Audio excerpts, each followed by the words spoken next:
JDU ने तेजस्वी से पूछे ये 5 तीखे सवाल।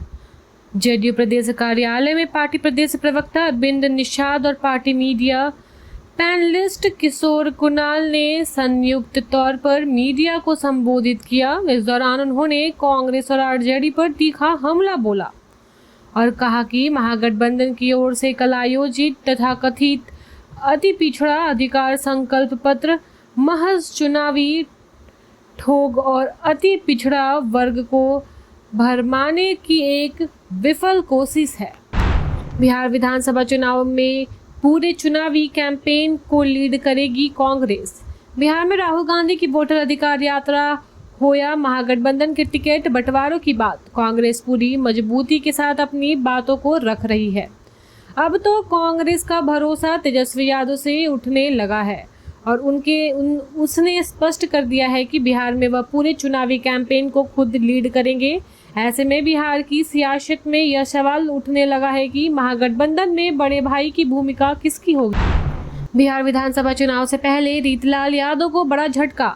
बिहार विधानसभा चुनाव से पहले आरजेडी विधायक रीतलाल यादव को पटना हाईकोर्ट से बड़ा झटका लगा है। अदालत ने चर्चित सत्यनारायण सिन्हा हत्याकांड में उन्हें निचली अदालत द्वारा बरी किए जाने के आदेश को रद्द कर दिया। साथ ही इस मामले में दोबारा सुनवाई करने का निर्देश भी दिया है। बिहार विधानसभा चुनाव से पहले ओवैसी का बड़ा दावा। एक समाचार चैनल से बातचीत में ओवैसी ने दावा किया है कि अगर बिहार में एनडीए की सरकार बनती है तो इस बार मुख्यमंत्री नीतीश कुमार नहीं बल्कि भाजपा का कोई नेता होगा। उन्होंने कहा कि यह संकेत स्पष्ट है कि अब भाजपा अपने दम पर मुख्यमंत्री पद की दावेदारी करेगी।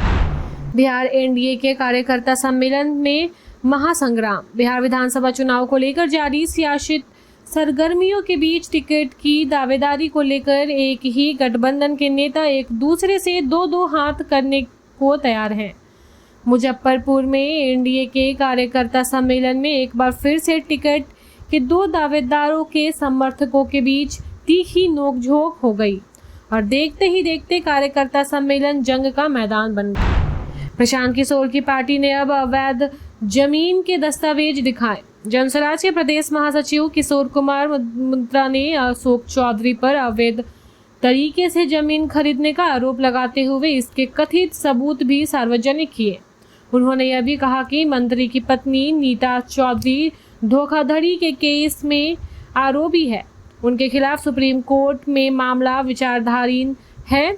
बता दें कि पीके पूर्व में अशोक चौधरी पर 2 साल में 200 करोड़ रुपए की अवैध संपत्ति बनाने और पैसे देकर बेटी सांभवी को लोकसभा का टिकट दिलवाने का आरोप लगा चुके हैं।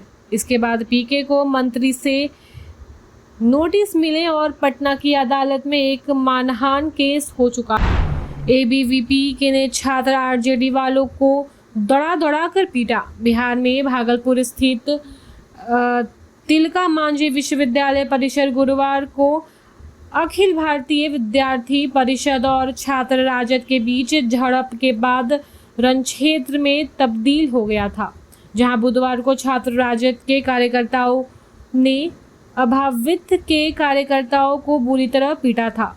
वहीं गुरुवार को आंदोलन प्रभावित करने के आरोप में एबीवीपी के छात्र नेताओं ने छात्र राजद के विश्वविद्यालय के अध्यक्ष लालू यादव सहित अन्य कार्यकर्ताओं को विश्वविद्यालय परिसर में दौड़ा कर पीटा। इस दौरान दोनों ही संगठनों के कार्यकर्ताओं के बीच जमकर लाठी डंडे चले। लालू राबड़ी और तेजस्वी को कोर्ट से बुलावा। बिहार विधानसभा चुनाव 2025 की तारीखों के ऐलान से पहले लालू यादव परिवार की मुश्किलें बढ़ सकती हैं। आईआरसीटीसी होटल घोटाला केस में दिल्ली की राउज एवेन्यू स्पेशल कोर्ट ने राष्ट्रीय जनता दल के अध्यक्ष लालू यादव, उनकी पत्नी राबड़ी देवी और बेटी तेजस्वी यादव समेत अन्य आरोपियों को 13 अक्टूबर को अदालत में हाजिर रहने का कहा है। स्पेशल कोर्ट ने उस दिन इस केस में आरोपों के गठन पर अपना आदेश देगा। झारखंड में 160 हेल्थ अफसरों और प्रोफेसरों को ज्वाइनिंग लेटर। झारखंड के मुख्यमंत्री हेमंत सोरेन ने गुरुवार को 160 स्वास्थ्य अधिकारियों और प्रोफेसरों की नियुक्ति पत्र वितरित किए। रांची में आयोजित एक कार्यक्रम में 54 सहायक प्रोफेसरों, 13 दंत चिकित्सा अधिकारियों, 38 विशेषज्ञ डॉक्टरों और 55 चिकित्सा अधिकारियों को नियुक्ति पत्र प्रदान किए गए। इस मौके पर सीएम सोरेन ने कहा कि डॉक्टरों को भगवान का दूसरा रूप माना जाता है। मैं डॉक्टरों और चिकित्सा अधिकारियों से राज्य के गरीबों की सेवा करने की जिम्मेदारी लेने का अनुरोध करता हूं। झारखंड सरकार को झटका, हाईकोर्ट की बालू घाटों पर लगी रोक हटाने से इनकार। राज्य में पेशा कानून की नियमावली तैयार करने को लेकर झारखंड हाईकोर्ट ने राज्य सरकार को एक बार फिर सख्त निर्देश दिए हैं। बुधवार को चीफ जस्टिस तरलोक सिंह चौहान और जस्टिस राजेश शंकर की अदालत ने सुनवाई के दौरान नाराजगी जताते हुए कहा है कि हम केवल आदेश देते रहेंगे और सरकार सुनती रहेगी, ऐसे नहीं चलेगा। सुनवाई के दौरान सरकार की ओर से हस्तक्षेप याचिका दायर कर बालू घाटों की नीलामी आवंटन पर लगी रोक हटाने का आग्रह किया गया।